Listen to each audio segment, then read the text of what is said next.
welcome back to It's an Inside Job podcast. I'm your host, Jason Lim. Now, this podcast is dedicated to helping you to help yourself and others to become more mentally and emotionally resilient so you can be better at bouncing back from life's inevitable setbacks. Now, on It's an Inside Job, we decode the science and stories of resilience into practical advice, skills, and strategies that you can use to impact your life and those around you. Now, with that said, let's slip into the stream.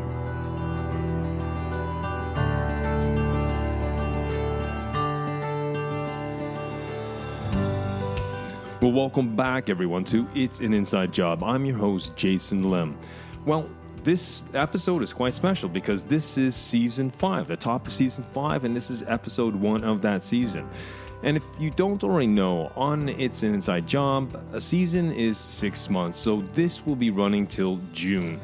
My goal for this first season is to bring intriguing and very interesting guests to trigger your curiosity, your interest, and your intrigue. Well, without further ado, I'd like to introduce this week's guest. Now, he is a former police detective, hostage negotiator, and international peacekeeper, J. Paul Nadeau. Well, Paul has spent more than 31 years with victims of crime and perpetrators and learning from top experts in abuse situations, murder investigations, hostage-taking, terrorist attacks, and human behavior in general. Over the course of his career, Paul talked hostage takers into giving themselves up and murderers into admitting to their crimes.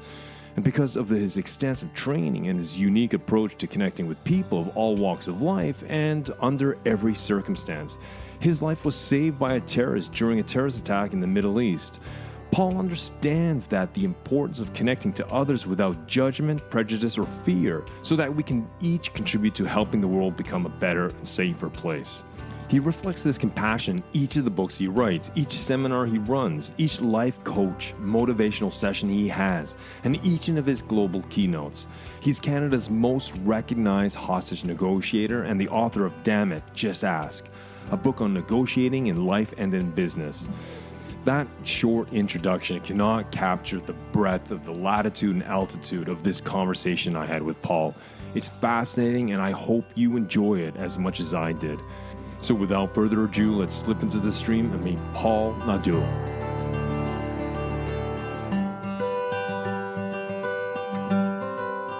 Paul, welcome to the show. Thank you very much, Jason. Always nice to meet someone new and to share some time with somebody who's going to ask me some interesting questions, as I'm sure you are. Well, that's the objective. Could you tell us a little about your background and your experience that led you to become a police detective, a hostage negotiator, and an international peacekeeper? Start where you will. No, absolutely. You know, I start this story off by saying that I was raised in a home with a very disturbed and violent alcoholic father. And my dad had two sides to him. He was Jekyll and he was Hyde. He had a dark side to him, and he had a very charismatic side to him. The dark side that he took out on his children, on his wife, had a lot of effect on me because I was beaten regularly and severely beaten and put through some pretty disturbing things. I saw animals being killed in front of me. I was taken to a slaughterhouse when I was 7 years old. There was a number of other things that I don't want to get into, but it really, for a kid, it left my soul really taxed. And I remember after a beating when I was 7 years old, I remember looking up at my dad and saying to myself, when I grow older, I'm going to become a policeman so I can arrest you. I wanted to stop my dad from doing that to me, to my brothers and sisters, and to my mom. And I couldn't be the protector back then. And as I grew older, my father didn't give me the opportunity to arrest him. He actually took his own life when I was 17, and he shot himself with the same rifle that he shot Santa Claus with when I was 8. And I remember just going through the police academy, just following my dream and becoming that policeman, because by then I wanted to protect others from experiencing the same thing that I had done. Now, in every person's life, I mean, I'm not the only one with this kind of story, Jason. A lot of people have it. But what I discovered is at a very early age, I really had to take care of myself because my mother, beautiful angel that she was, didn't have the time to really take care of 5 children. And she also had to take care of a number of people who were living in our basement. These were people who were renting rooms that my father wanted income from. And so she had very little time for her children, but it did for me. It taught me to take care of myself at a very young age, to learn how to sell myself and learn how to communicate with adults when I was looking for a job at the age of 12 and 13. And I got good at it. And I realized that once I had joined the police department, that my ability to connect with people and to really sell myself, but sell my ideas to people connected. It made a difference in people's lives. And I went on to become a detective. I thought this is what I set out to do. And I put my heart and my soul into becoming the detective, and I became the detective. Then I went into the sexual assault and child abuse unit, the SVU, as a lot of people refer to it, and really connected with the victims of crime and was able to get them to open up. And an opportunity came across my desk to put in my name to become a hostage negotiator. And I thought, you know what, that's a cool job. And I think I could do that. And the moment I told my boss, he says, geez, Nadeau, yes, of course you can. And so I went out and I applied for it. And being from Canada, Jason, you would know, but maybe perhaps some of your listeners wouldn't. We have a federal police agency, the RCMP, the Royal Canadian Mounted Police in Canada. And they have to approve and sign off on hostage negotiators because not everyone can be a hostage negotiator for a number of different reasons. And I went through their tests. I went through a number of different scenarios with them, interviews, and then they sealed it. They said, yes, we're welcoming you into the program. And then several months later, after I learned how to become a hostage negotiator, I became one. The international peacekeeping happened. Yes. It happened a little bit later during the Iraq War, and I remember one of our inspectors, a really beautiful man. He announced that we had opportunities to join the United Nations and keep the peace across the world. And there were a number of different countries that were looking for peacekeepers, and Jordan was one of them. And the Iraqi police cadets, like the Iraqi police, their country, Iraq, was falling apart, and they were at war, and they were getting as many police officers as they possibly could to join the police department. And I saw an opportunity there to teach Iraqi police cadets, and that's how I joined. In your career, you've been involved obviously with victims of crime, perpetrators. What are some of the key insights about human behavior, especially in high-stress situations like hostage takings and sort of terrorist attacks that you've learned over the years? Yeah, one of the things that I've learned is that we all respond to what happens to us quite differently. And this is based on our backgrounds. This is based on our experiences. But when a person's liberty, when their power and control has been taken from them, people tend to respond in one of two ways. One way is that they are a complete victim, that they blame themselves oftentimes for what's happened to them, or they're going to obey no matter what the circumstances are. In the taking of a hostage, we can understand it, that we're all going to suffer from a great deal of stress and uncertainty. And some people are going to handle it much better than others. And they're going to look for the silver lining, so to speak, is like, hey, this won't last forever. I've got to be optimistic. I've got to look forward to it. Yes, I'm going to have to listen to what they're saying, their commands, and I'm under their control. I got it. But everything's going to be okay. Whereas others don't see the light at the end of the tunnel.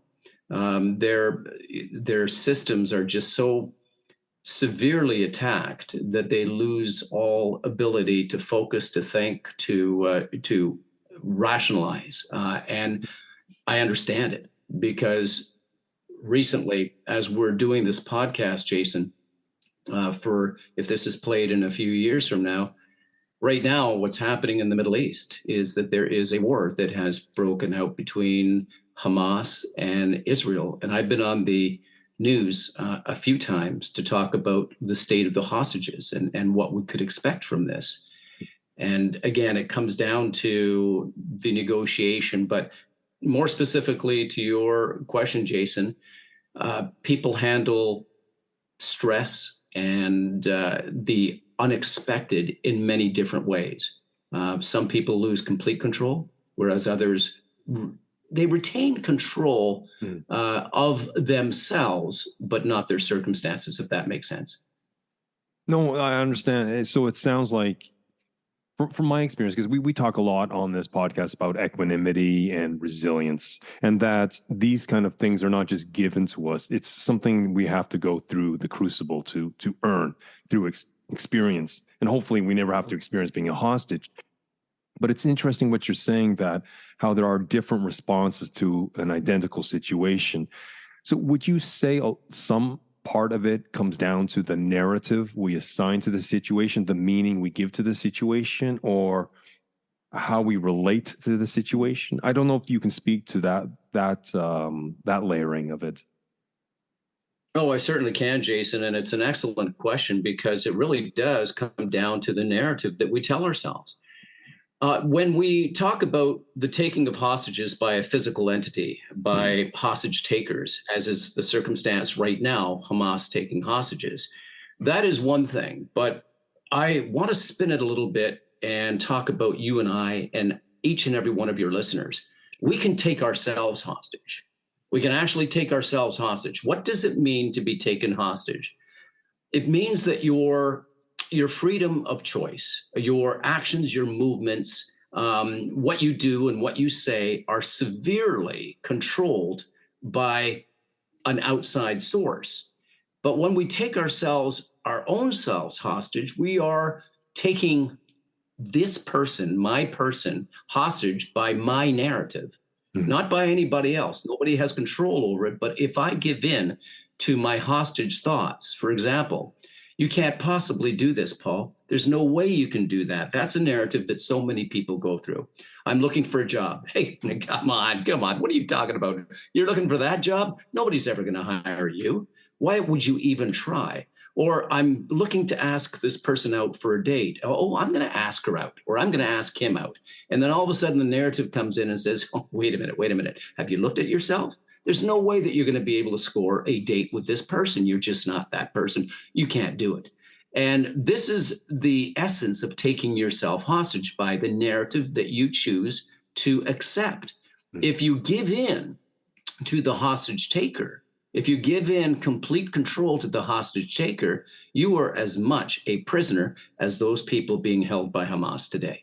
Is that we can be held hostage by ourselves, meaning that we won't move forward with our dreams, with our thoughts, with our goals and aspirations, because we're holding ourselves hostage to a narrative that doesn't serve us. As opposed to saying, I can't, we have to say, I can and I will. And what must I do to get to where I want to be?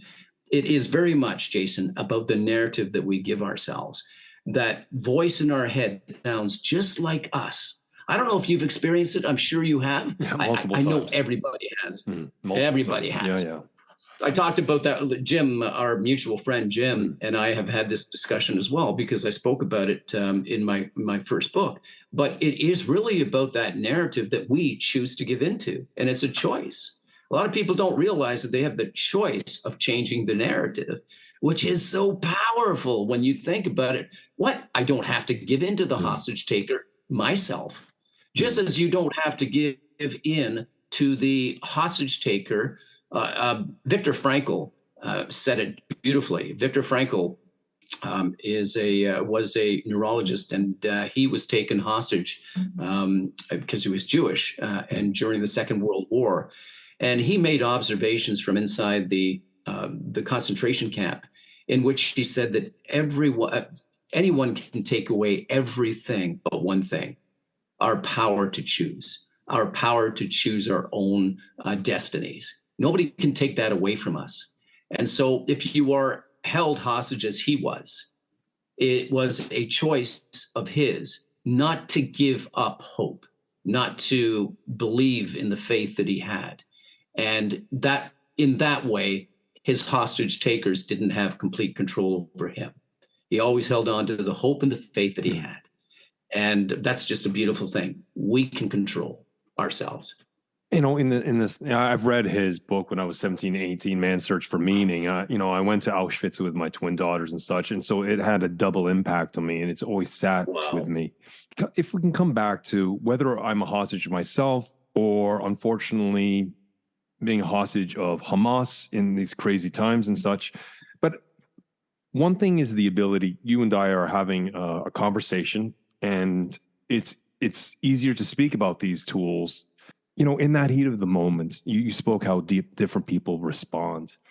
How does someone, because from my experience, people get so wrapped up in what's going on around them that they don't realize their brains assign an automatic narrative to it. Some people have the ability to assign maybe a much more constructive narrative that gives them hope, that allows them to see light at the end of the tunnel, if I may use that overused expression.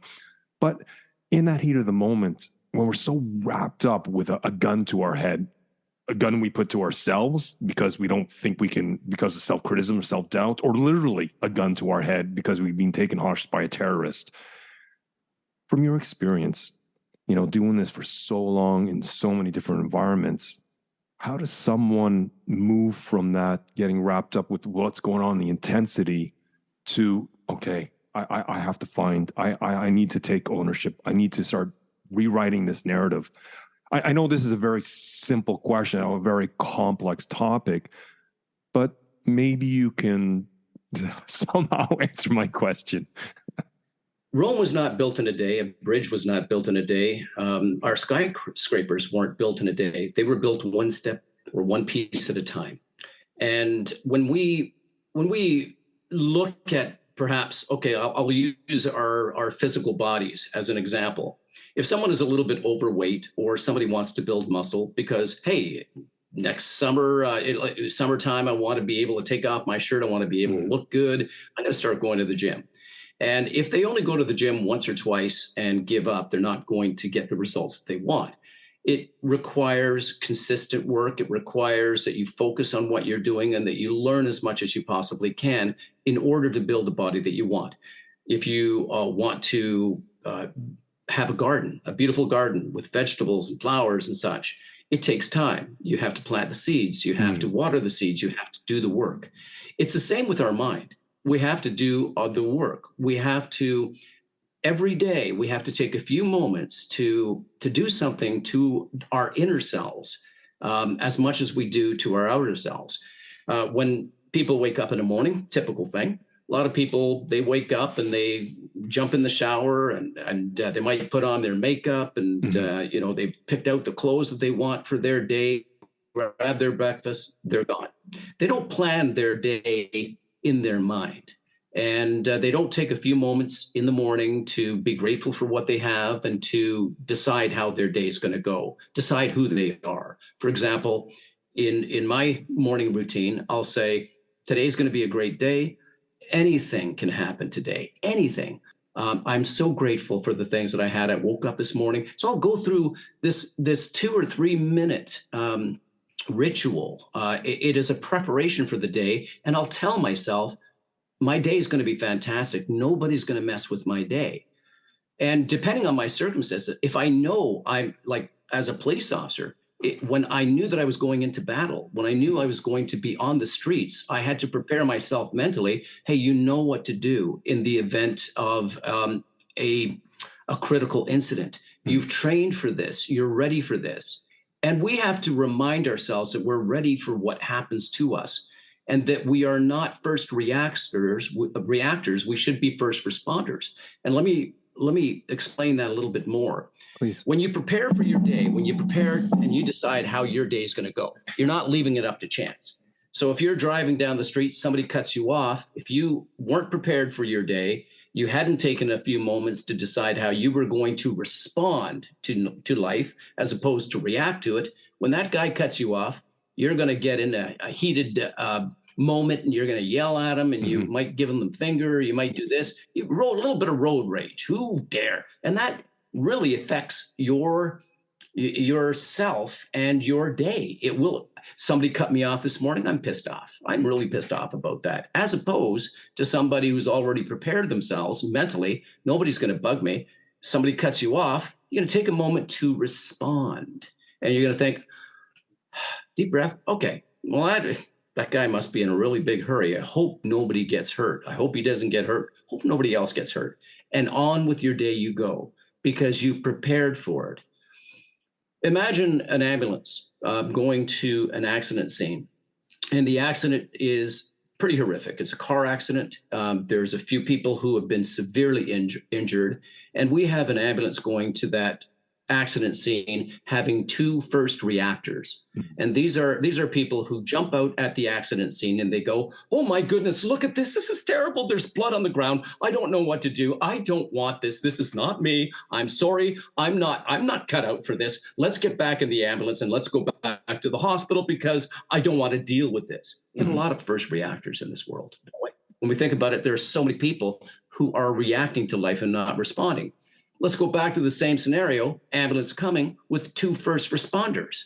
The responders have trained, they're ready, they're mentally prepared for what is going to happen as best as they possibly can, because they already have it in their mind how they are going to respond to whatever happens to them. So they get to the accident scene, same accident scene, they both jump out, they take a deep breath, they go, oh man, this is horrific, I know exactly what to do. And they get to work. They do what it is that they prepared themselves to do because they are responding to life. And I believe that this is one of the great gifts that we can take to get back to your situation. What happens if we are attacked? And as we're speaking right now, in the United States, there was a first shooter. There was an armed shooter just Maine? last night. Yes, in Maine. A horrible situation. And I think that many Americans are like, we know that when an attack like that happens, the schools are responding because they already have a plan. When this happens, we're going to get under the desks. We're going to lock the doors. We're responding and not reacting to it. Reacting would be running into the bullets. Responding would be hiding from the bullets. And I think that that's what we have to do in our own lives, is that we have to prepare ourselves mentally.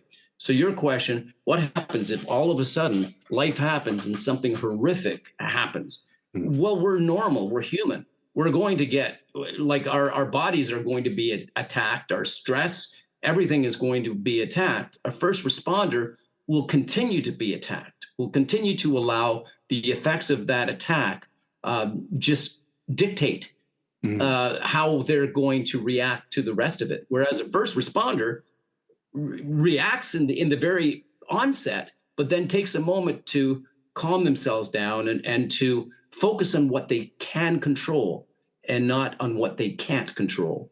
What can they control? How they respond to what's happening to them. They can't control the events.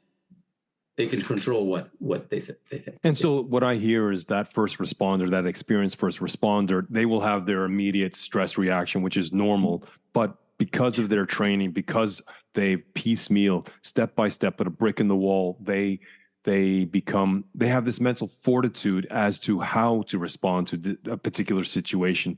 And so what I hear is they focus more on self-efficacy. What do I control? How can I deal with this? What are the facts on the ground?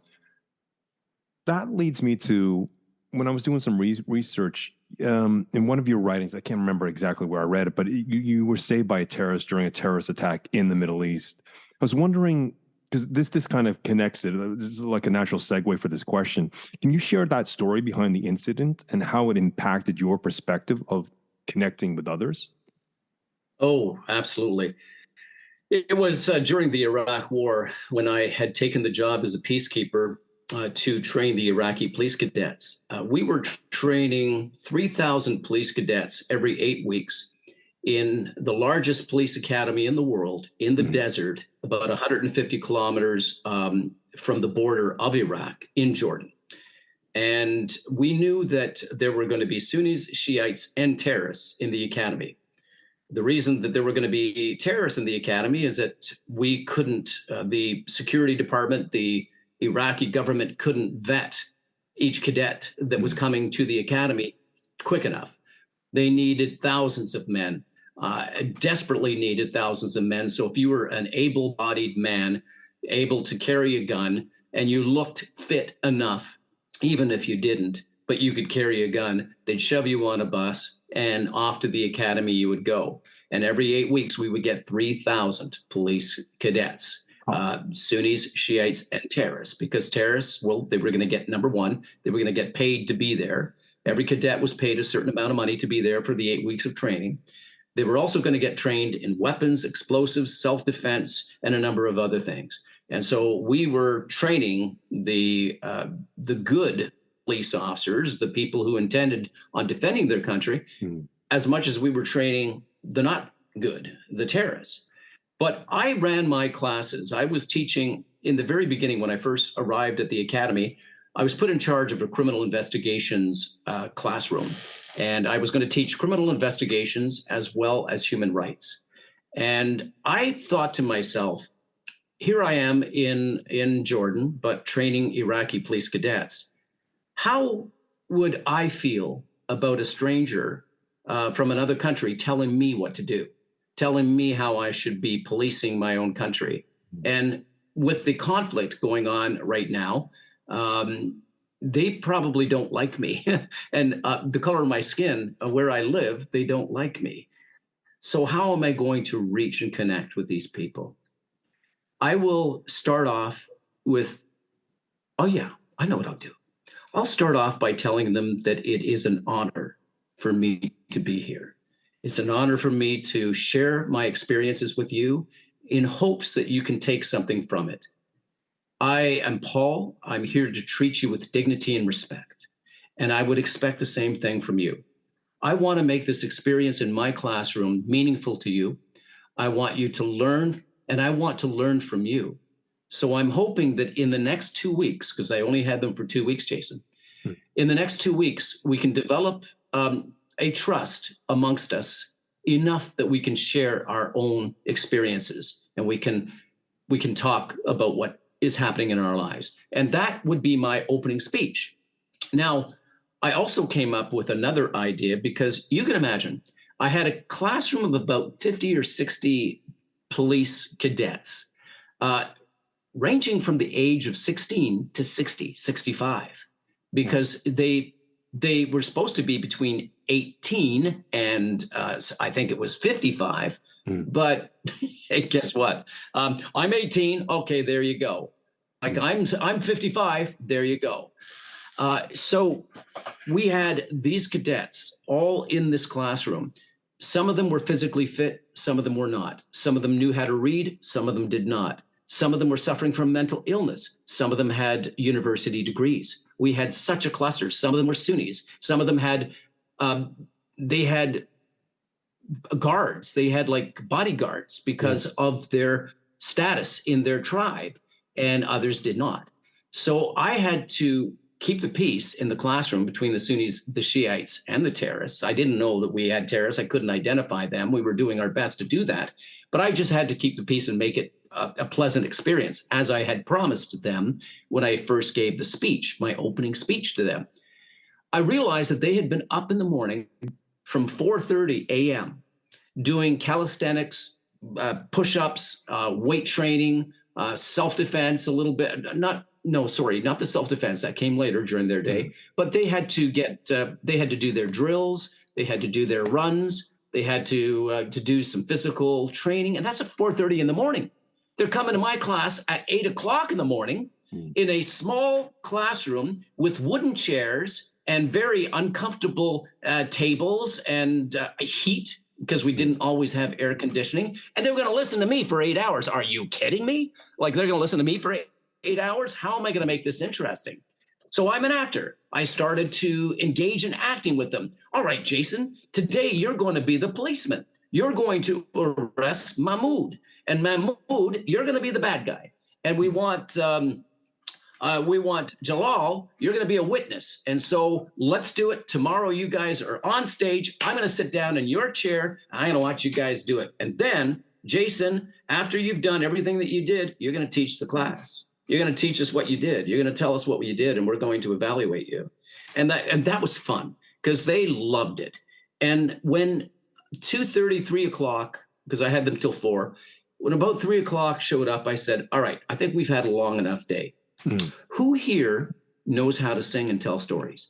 I started off with that because Canadian Idol and American Idol were a big thing back in 2005. And I thought, wouldn't it be interesting if I ended my class with a little bit of song and stories, just to connect us, just to, like everybody loves to sing together and everybody loves to tell stories. And they certainly did, because many of them didn't have the internet. They didn't have television, right? So this is something that they could relate with. So when I first said it, my language assistants, because I had Jordanian language assistants who would translate everything I was saying. Okay. And they looked at me and they went, what? And I said, no, I just ask them who knows how to tell stories or who wants to sing a song. And so he did. And then all of a sudden you see a couple of hands raising like this. And next thing you know, we have a singer. We have beautiful music coming out. They would grab the empty 5-gallon jugs of water that we went through jugs of water that like in a day, it was crazy. And they would start to play the drums. And then somebody would tell a story. I didn't know what they were saying. So my language assistant would sometimes try to tell me what was going on. One particular story, everybody was laughing. And I said, you got to tell me what's going on. He says, okay, this is it. It was an arranged marriage. Yeah. Okay. All right. An arranged marriage. And it was their wedding night. Okay. But she was completely covered. He knew not what she looked like until their wedding night. Okay. And what happened next? She took off her veil. Okay. What happened next? She looked like a goat. Everybody's laughing and they're saying, yep, been there. It's not always a pleasant experience. So we just had that connection. And over the weeks, I had different classes come, but there was one man who came in with a bodyguard, and he didn't look like he was engaged in the class. He just looked at me, and I wondered who he was, because he had a bodyguard, and what he was up to. And after about the first 3 or 4 days, he stayed behind after the class was done, and he said in perfect English, Mr. Paul, what do you think about the war? And we sat down and we had coffee, and we talked about what I thought and what he thought. And he stayed for coffee a few nights in a row.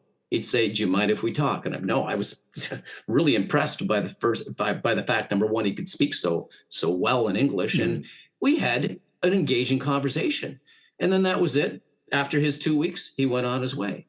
A few weeks later, I was transferred into the advocacy and counseling division because I had applied to be a counselor and to be an advocate for the cadets. And I loved my new job. And one cadet came in to see me, and he said, I just want to let you know that there's going to be an attack on the academy. Internationals are going to be killed. The attack is coming from the inside of the academy. And I don't know when it's going to happen.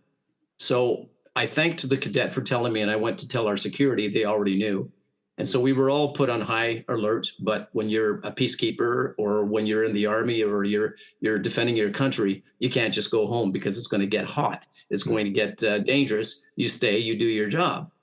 And a few days later, when my partner from the advocacy and counseling division and I were walking through the desert early in the morning, we were surrounded by 40 armed cadets. They were armed with rocks and sticks. They didn't have firearms, thank goodness. We didn't allow firearms on the property other than the security. But we were surrounded by 40 cadets whose job it was to kill us. And I remember when that happened, it was going back to what we talked about, Jason, that preparation. Like what would you do if you were surrounded, or if you had to fight for your life? Well, you would fight for your life. And, and you get your mindset ready and prepared for the unexpected. And when the unexpected happens, you're in a better position. And I remember we were surrounded and they were hooting and hollering. And my partner was about a foot taller than me, and he pats me on the head. And I remember I'm still friends with this guy to this day, Yadamo. And Yadamo pats me on the head. And he says, "This is going to hurt, little buddy." And I remember looking up at him and saying, "Yes, it is." And we knew that it was probably our final moments in life. And I thought to myself, I'm going to fight, because it's instinctive in us that we fight for our lives. And I did. They grabbed us. They started to beat us. I started to fight back. And just as the attack started, one voice was heard from the back yelling, "Mr. Paul, Mr. Paul, Mr. Paul." And I could hear that voice. I could hear my name, Mr. Paul, I couldn't make out what else he was saying because he was speaking in Arabic. But no sooner had he shouted out some orders, which sounded like orders, and I'm on the ground, my head's spinning, and everybody just moved away from us. Everybody, Jason, moved away from us. It was like the parting of the Red Sea. And I'm focusing to see what the heck is going on. And when I look through the crowd, I see one man walking up to me. And when I was able to focus, because my eyesight, I had to regain my eyesight and take a look into who this was. It was the cadet who had had coffee with me a few weeks earlier. He was in charge of that attack. He didn't realize it was me in the very beginning. So he put a stop to the attack at the expense of his own safety, because he went against his terrorist cell's orders and said, "This man doesn't die today." So my partner and I were allowed to leave. And he told me, he says, "You better go. This is not going to be a good day, Mr. Paul." And I look back at why that happened. And why was I spared that day? Why were Yadamo and I spared when his job was to kill us? And it came down to the dignity and respect that I spoke of when I first opened my classes, and treated them and even my enemies as human beings. And it paid off big time, because I'm on a podcast with you, Jason, and I wouldn't be here having this podcast had it not been for that man, for that terrorist.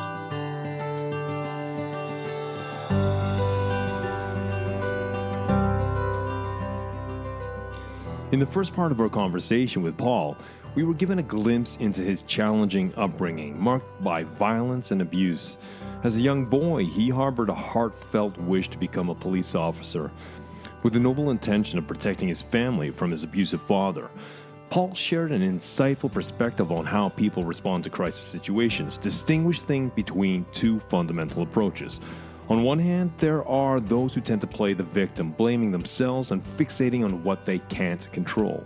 These individuals often find themselves mired in a cycle of self-blame and helplessness.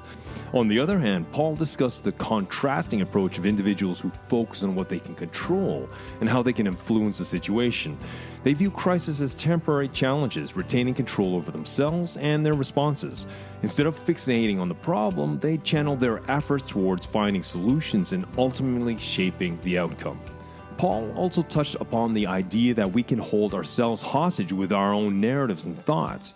The stories we choose to accept can keep us trapped, preventing us from moving forward and pursuing our dreams and goals. He highlighted the remarkable example of Viktor Frankl, who, in the direst of circumstances in the Auschwitz death camps, clung to hope and faith. Frankl's ability to choose his own narrative despite the physical captivity imposed by the Nazis serves as a powerful testament to the human capacity for resilience and self-determination. In essence, Paul emphasized that we all possess the power of choice, the choice to react to life or respond to it. Reacting, in his word, can be likened to first reactors, who act impulsively, driven by emotions and without thoughtful consideration. In contrast, he introduced the concept of first responders, individuals who take a moment to reflect and are equipped with a mental map for how to handle life's challenges. Becoming a first responder, he noted, requires practice, dedication, and a commitment to self-awareness, where individuals regularly examine their thoughts, their emotions, and their behaviors in order to navigate life's ups and downs with greater control and greater purpose. So become that first responder. All right, folks, let's slip back into the stream with Paul Nadeau for part 2.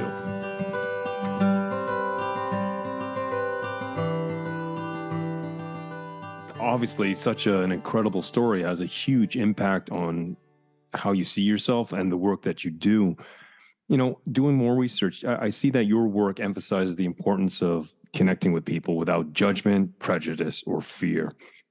I was wondering, obviously, you have many years to master these kind of skills. How can individuals apply this approach to their own lives to contribute to, I guess, a better and safer world when you see the craziness of polarity and how we get pulled to each spectrums, whether it's politically, religiously, nationally, what have you? What would be some of your experienced advice? We have to do some self-examination.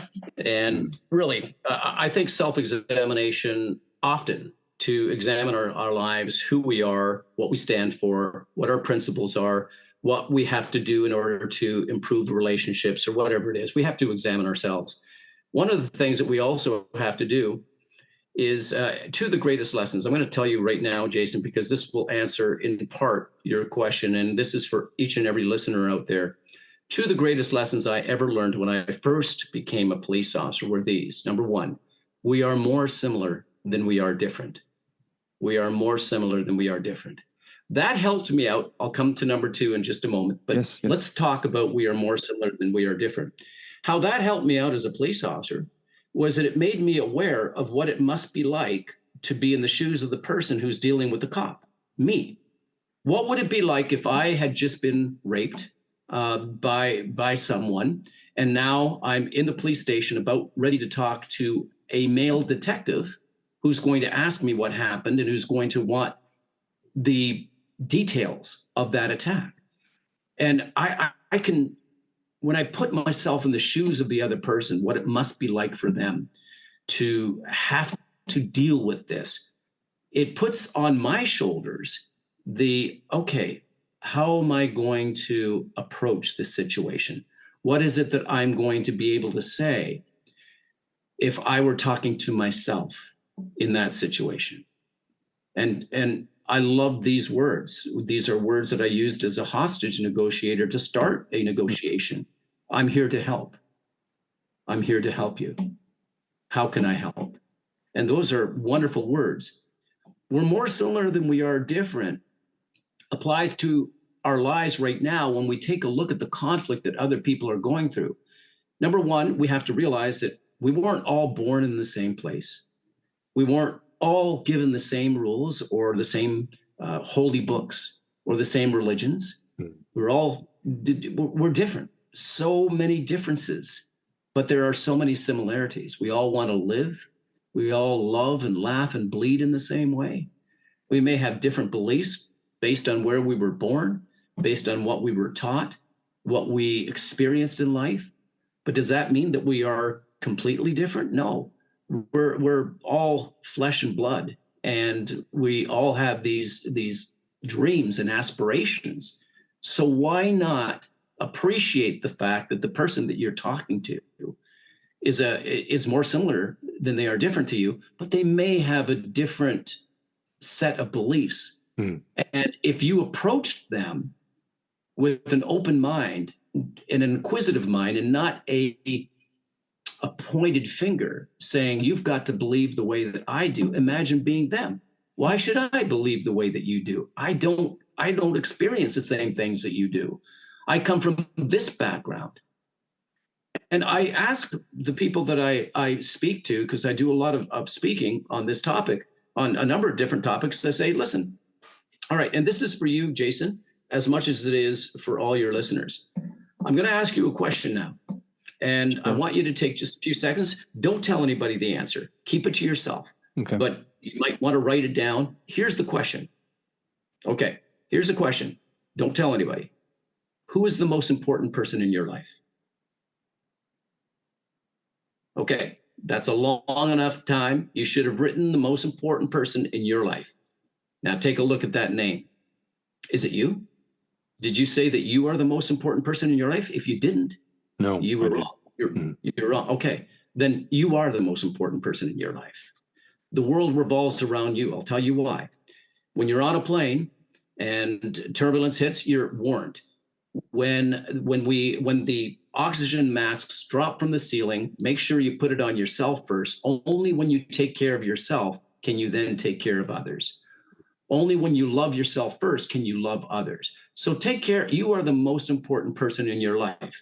When you're not with that significant other or that child or the person that you might have put on your list as being number one, when you're not with them, you're experiencing something 24/7, 50 to 60,000 thoughts a day. You're with yourself to deal with the traumas, the experiences. So you have to be the first and most important person in your life. You have to take care of you, number one. Then you can share that love and that knowledge and that whatever it is with the other person.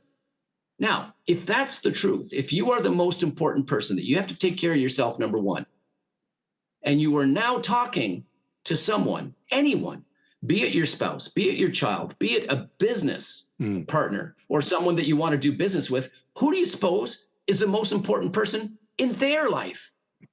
If you answered they are, you're right again. So now you have two very important people in one room. What do?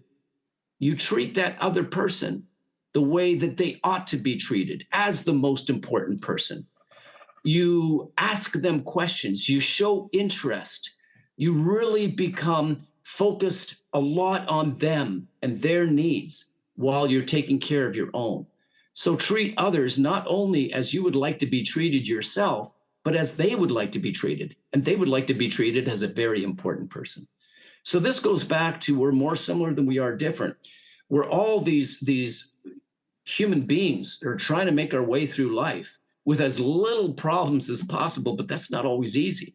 No. So once we begin to treat others and to see that they are more similar than we are different, then we can withhold judgment. And instead of judging, we can ask questions, because we're not always right. And we don't always see things the way other people see. But when we ask questions without judgment, without anger, or without pointing guilt, then we can reach agreements. We can negotiate.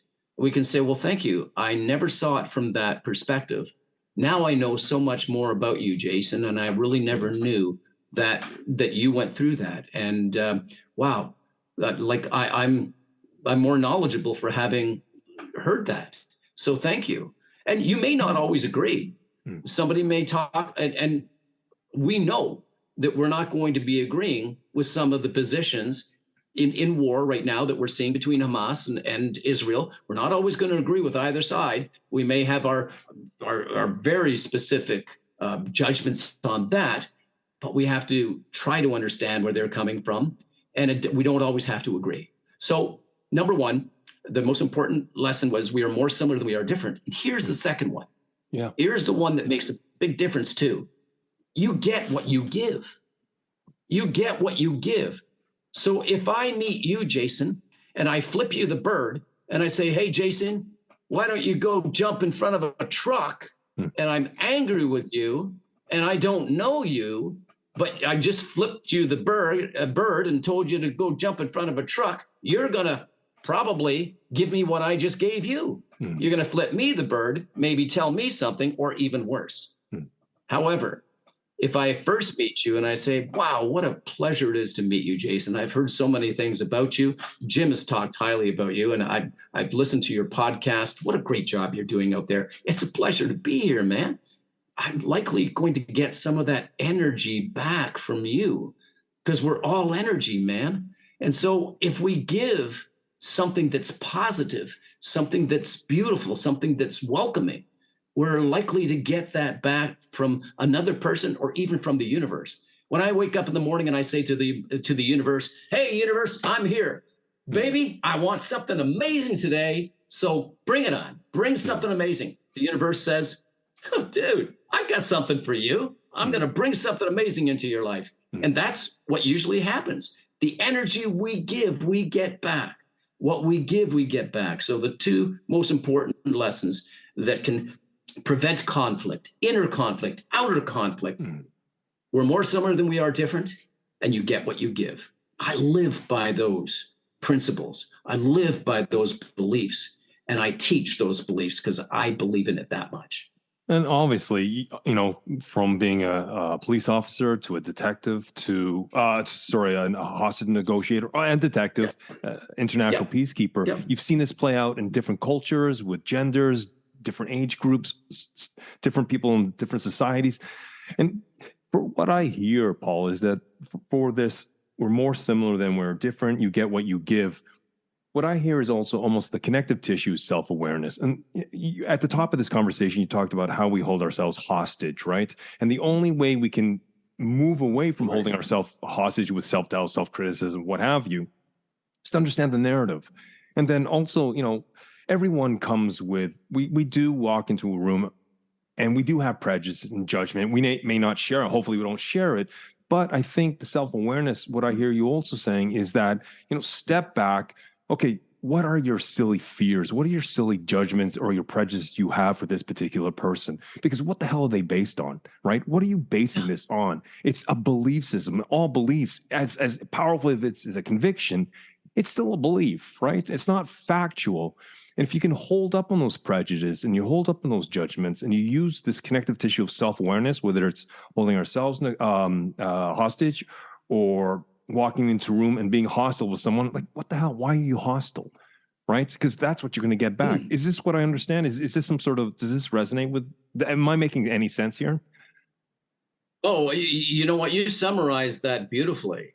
You really summarized that beautifully. What I love about what we're talking about here, Mm. Jason, and I teach this when I teach business negotiations. What you just did is the S in sales, and the last S in the acronym sales. Okay. When Okay. I you're a didn't know. salesperson, well, this applies to life as much as it applies to business. But Sure. Sure. if you were to take the word sales, SALES, Mm. the key to great sales or great negotiations is this. The first S in sales is service.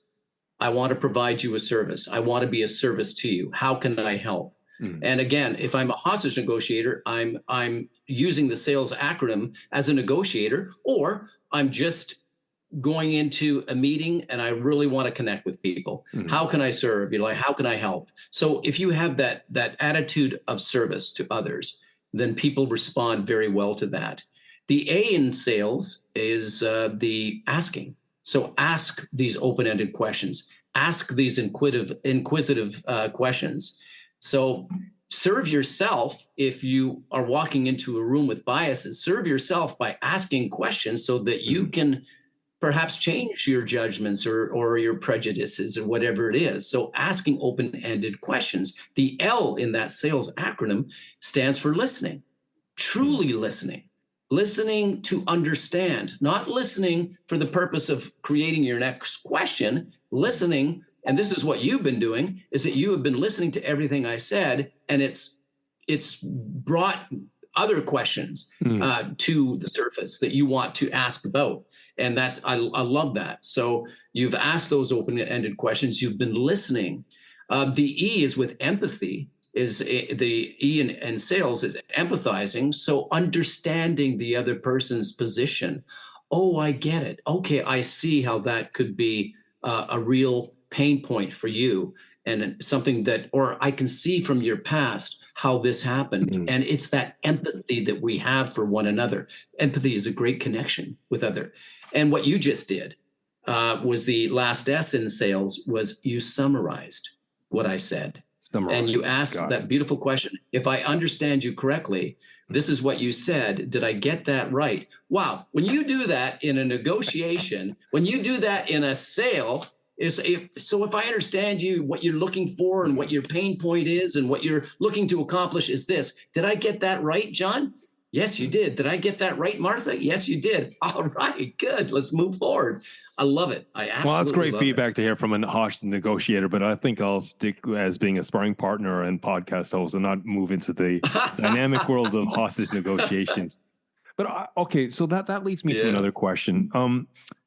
You know, we're well outside of COVID now, but you know, a lot of people can suffer from depression, and many of us suffer from uncertainty. I mean, that's just part of the DNA of life, and this can be challenging to many of us. Is it possible to dig your way out of depression and uncertainty? And if so, what strategies would you share with us from your experience and that you've discovered that work for people on their professional private levels? If we can take it for what you will, this question. It's a great question, and it's one that a lot of people can benefit from the right answer, and I'm going to shoot at giving you the right answer. You mentioned a word earlier that I hadn't mentioned, but you brought it up, which was great: awareness. Number one, we have to be aware of where we're at. We have to be aware of our narrative. We have to be aware of our fears. And we really have to focus on what is causing this. Like, where am I right now? Why am I thinking this? And then we have to look at two big things that can change our world, is asking ourselves this question: is this something I can control or something I can't control?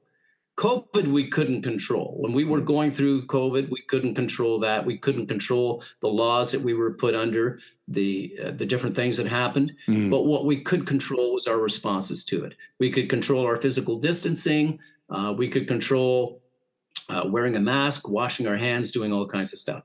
Now, if you're suffering from depression or post-traumatic stress, then awareness, being aware, okay, this is what I'm suffering, is the first step.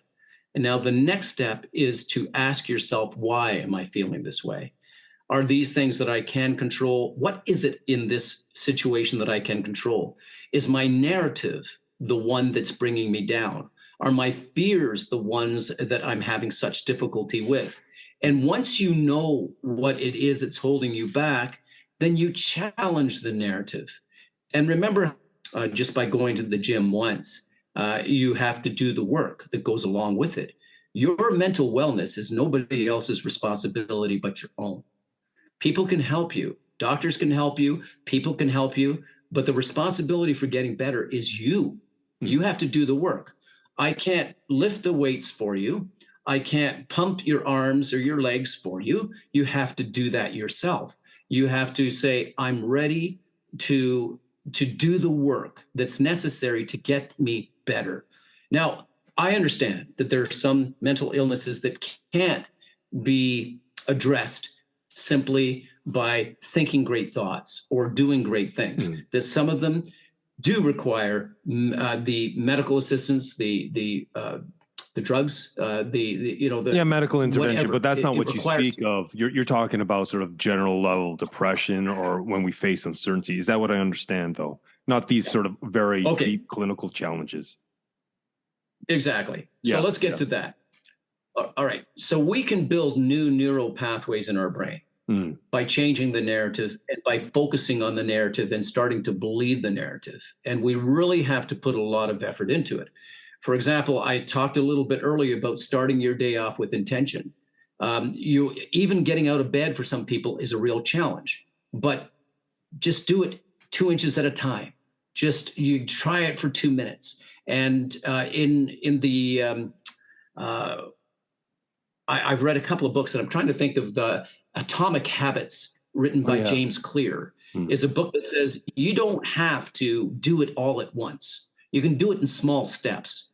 The great philosopher Lao Tzu said the journey of 1,000 miles begins with a single step. What I added to Lao Tzu is that the idea is that you keep moving forward. So start your day off with that intention. Force yourself to take a few moments to say, I'm grateful that I woke up. Some people didn't.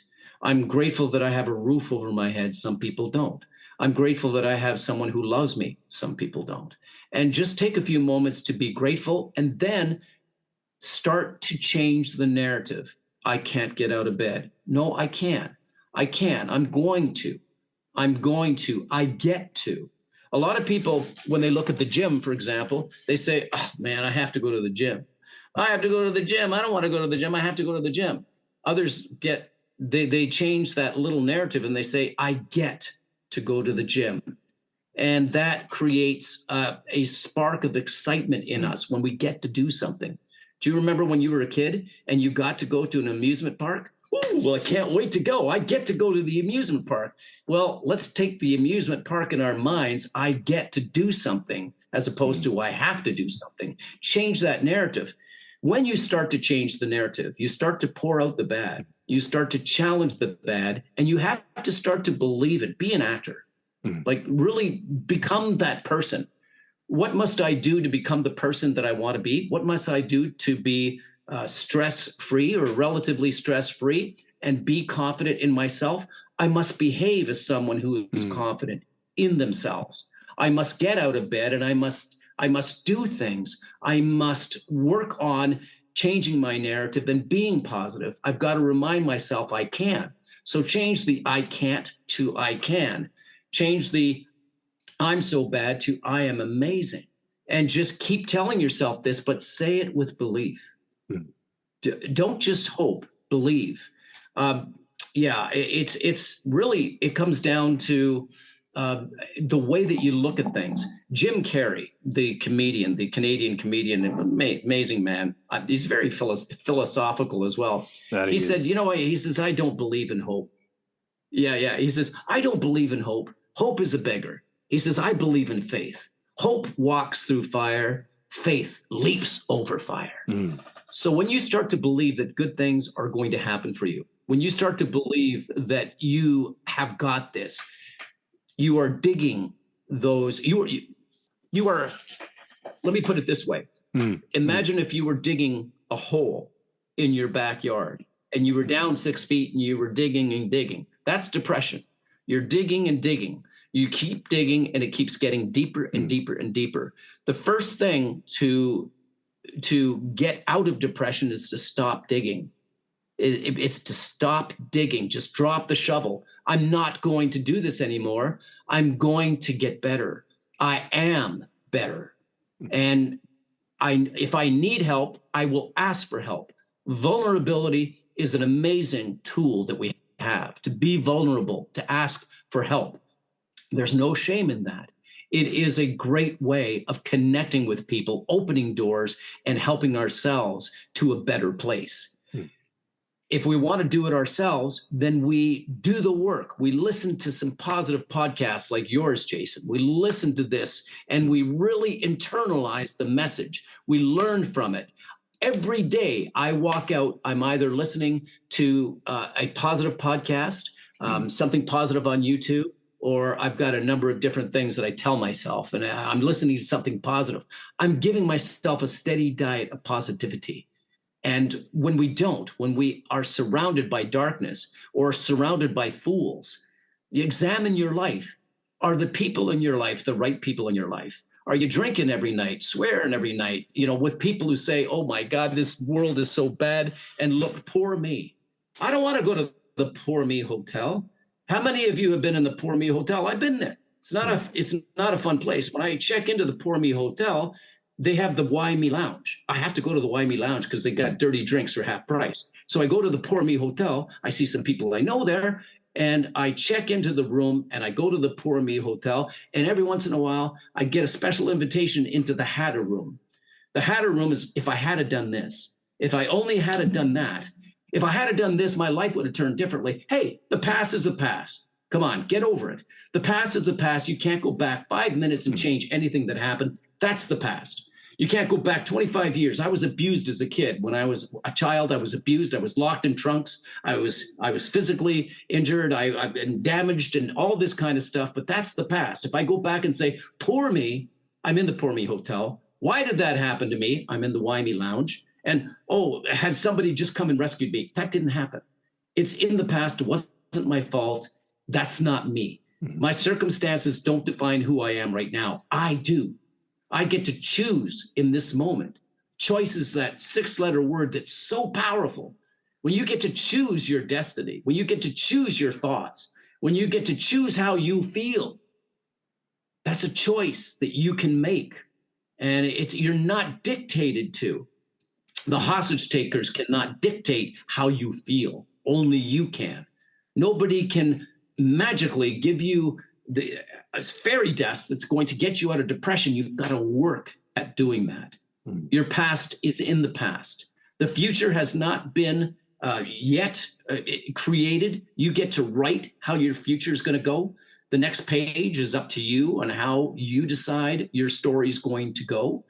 And we know that we can make all the plans in the world for our future. They may not happen. COVID reminded us of that. People were going on holidays. People were going to visit family. They were going to Christmas. They were going to this. They were going, and COVID said, no, you ain't. You ain't doing any of that. You're going to stay home, and all those plans are gone. That leaves us with the present moment. The present moment is the most important moment in your life. It's the most important moment in my life right now. I'm with Jason. We're talking, we're having a podcast, we're enjoying each other's company. This is great. This is the most important moment in my life. Why? Because I am sharing an experience, a number of experiences with a guy I just met and a guy I like, and I'm really enjoying this. I get to choose how I feel. This is the most important moment in my life. It's great. What's the most important moment in your life? It's right now. You listening to this podcast right now. What are you getting from this? Are you smiling? Are you saying, I resonate with that? Because this is what you ought to be doing. You ought to be creating the best moments in your life. I want to say this too. I'm on a roll, Jason. Shut me up whenever you want. No, just once I get continue. I'm not going to break your flow. Well, once I start talking like this, I just go. It's like a snowball that gathers more snow as it goes down the hill.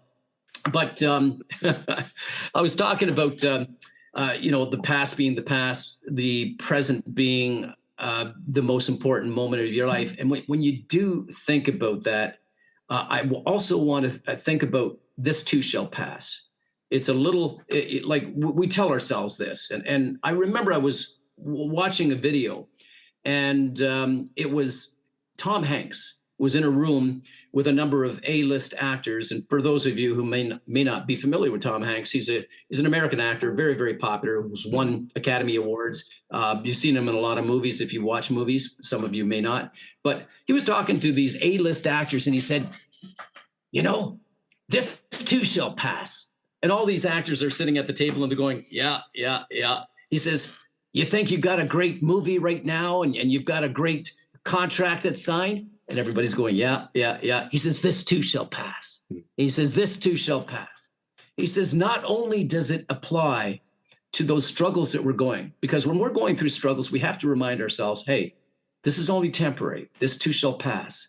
I can control certain things. I'm going to focus on what I can control. But this hardship is going to pass.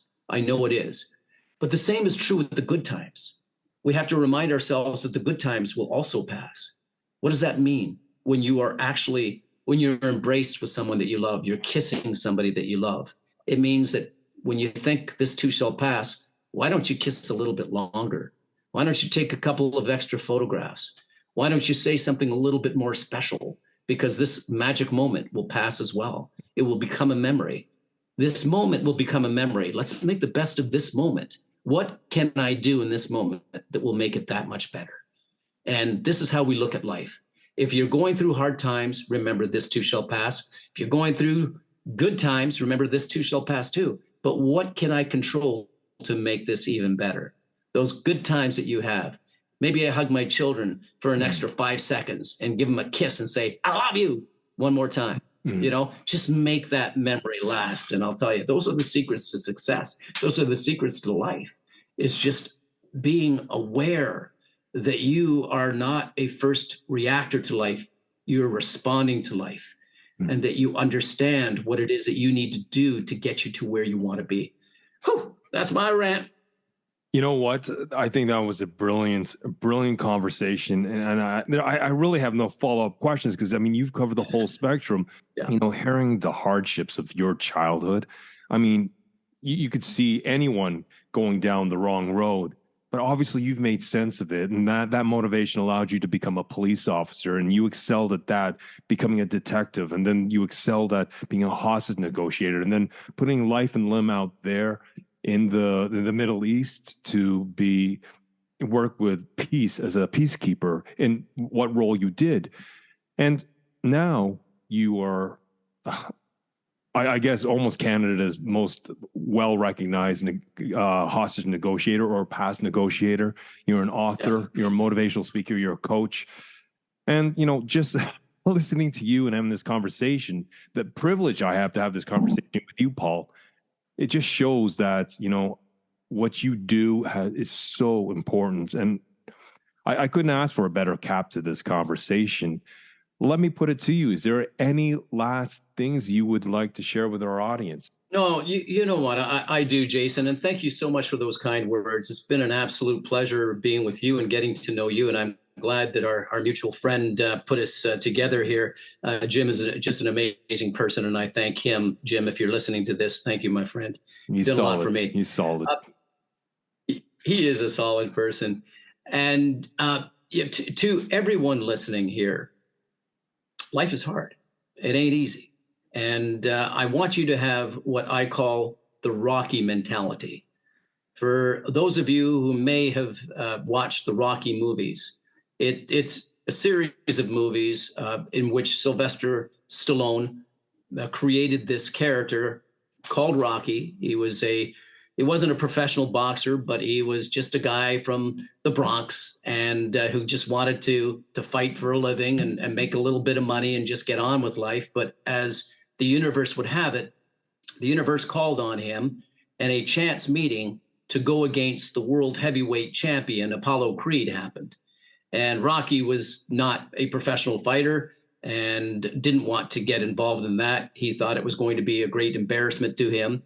And he originally said no, but they sweetened the pot and said that it would be a benefit to a lot of people. And he reluctantly agreed to it. But when he agreed to it, he agreed with a purpose. We all have to have a purpose in life. And if you haven't found your purpose, you've got to find it.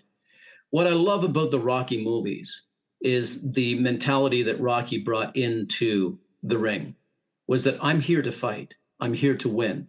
I'm here because I believe that I can. And he was knocked on the ground when he faced Apollo Creed, the world champion.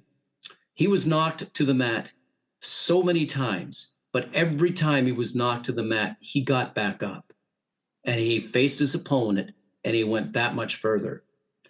Later in the series of movies, and if you don't want to have a spoiler given, I would recommend that you just turn this off for about 30 seconds and come back. In one of the movies, later in his life, he's given another opportunity for a fight, but his son, who is grown up now, feels that his father, Rocky, has really been a shadow in his life, has taken all the limelight, and the son is poor me. Life is like, the only reason I'm getting a job is because of you, Dad. And I feel so angry with you that you did this and you did that. And me, I'm not getting any breaks. I'm not all this. And his father meets him outside of his restaurant, the father's restaurant. And he says, he says, when you were a child, when you were a baby, I held you in the palm of my hand. And I said to myself, this is a great kid. This kid is going to grow up and he's going to be something. He's going to mean something. He says, but somewhere down the road, it didn't happen. He says, something happened in you and it didn't happen. He says, life ain't all rainbows and sunshine. It can be a mean and nasty place, and it will knock you down to your knees and keep you there permanently if you let it. You, me, or nobody's going to hit as hard as life. But it ain't about how hard you're hit. It's about how hard you can get hit and keep moving forward. How much you can take and keep moving forward. That's what winning's about. Now, if you know what you're worth, go and get what you're worth. But don't be pointing the fingers at him or her, saying you ain't where you want to be because of them. Losers do that, and that ain't you. So I love using this example, Jason, to remind people that we have to have that Rocky mentality, that life is going to knock us down to our knees. It is. It's going to slap us on the face. It's going to knock us down. But as Rocky said, it's not about how hard you can get hit. How hard you're hit, but how hard you can get hit and keep moving forward. How much you can take and keep moving forward.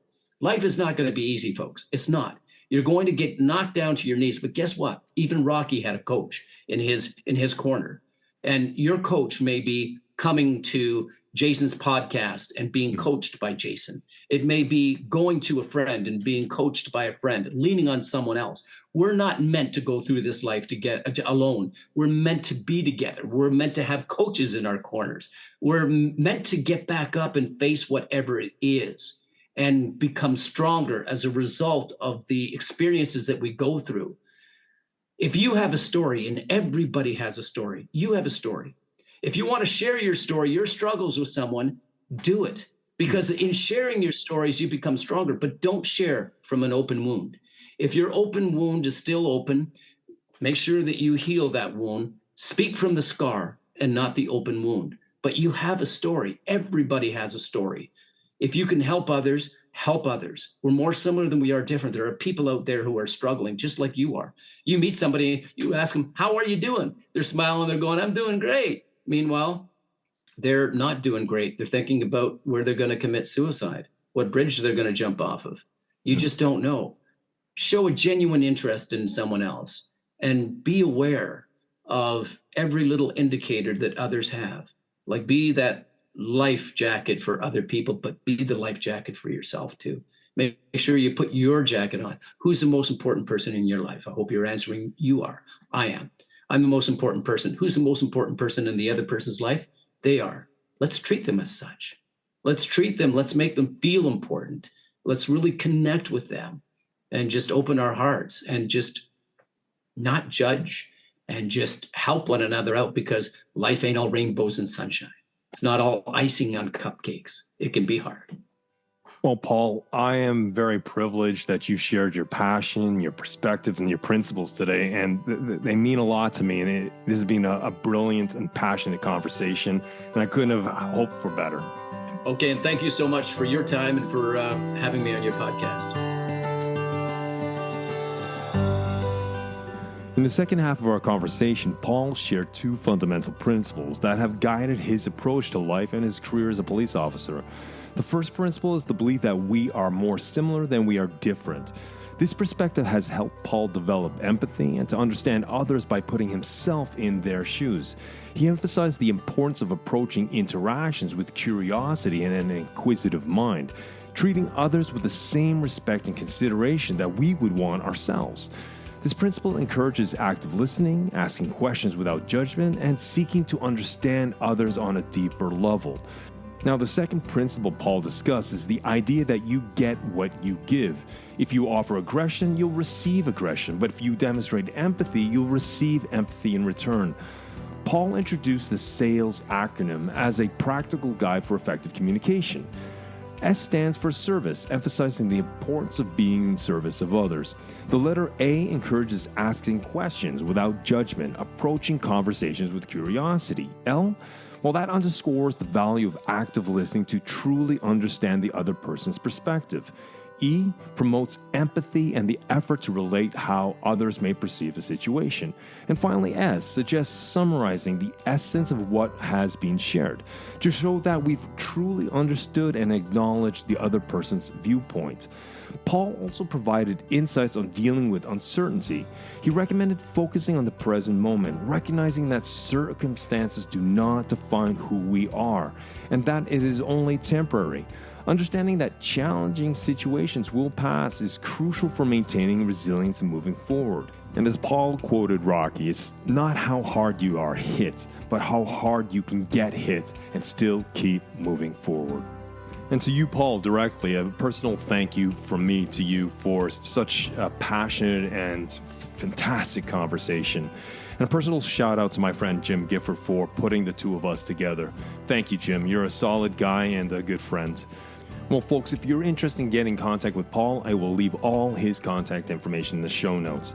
And his latest book, Take Control of Your Life, Rescue Yourself and Live the Life You Deserve, well, I'd highly recommend reading that, but you can also get that in audio format. And again, I will leave the links in the show notes.